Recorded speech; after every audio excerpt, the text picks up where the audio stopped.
তারা আমার স্ত্রী এবং সন্তানদের ঠিকানার কথা হুবহু উল্লেখ করে তাদের জীবনের ওপরও বড়সড় ক্ষতি করার হুমকি দিয়েছিল। আমাকে পরিষ্কার ভাষায় বলা হয়েছিল, যদি তুমি কাল মাঠে আমাদের কথা মতো কাজ না করো তবে তোমার পরিবারের লাশও কেউ খুঁজে পাবে না। ইউরোপিয়ান ফুটবলের ওই কালো টাকার সিন্ডিকেট কোনোভাবেই মেনে নিতে পারছিল না যে লাতিন আমেরিকার একটি দল টানা 2 বার বিশ্বকাপ নিয়ে যাবে। আমাকে বলা হয়েছিল যে কোনো মূল্যে যে কোনো অজুহাতে আর্জেন্টিনার খেলোয়াড়দের চাপে রাখতে হবে, তাদের স্বাভাবিক খেলা নষ্ট করে দিতে হবে।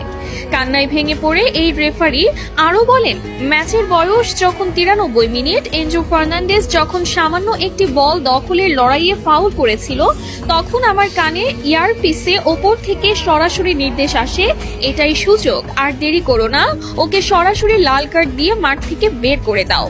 আমি নিজে মাঠে দাঁড়িয়ে অত্যন্ত কাছ থেকে দেখেছি, ওটা কোনোভাবেই লাল কার্ড দেওয়ার মতো অপরাধ ছিল না।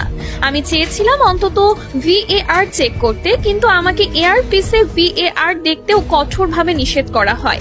যখন আমি পকেট থেকে লাল কার্ডটি বের করছিলাম তখন আমার হাত থরথর করে কাঁপছিল। এনজো যখন অবাক দৃষ্টিতে আমার দিকে তাকিয়েছিল তখন আমার মনে হচ্ছিল আমি মাটির নিচে মিশে যাই।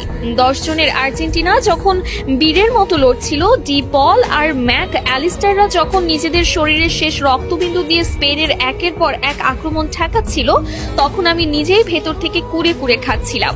আমি স্পেনের অনেক বড় বড় ফাউল ইচ্ছা করে এড়িয়ে গেছি, কারণ আমার উপর নির্দেশ ছিল প্রতিটা 50-50 ডিসিশন স্পেনের পক্ষে দেওয়ার।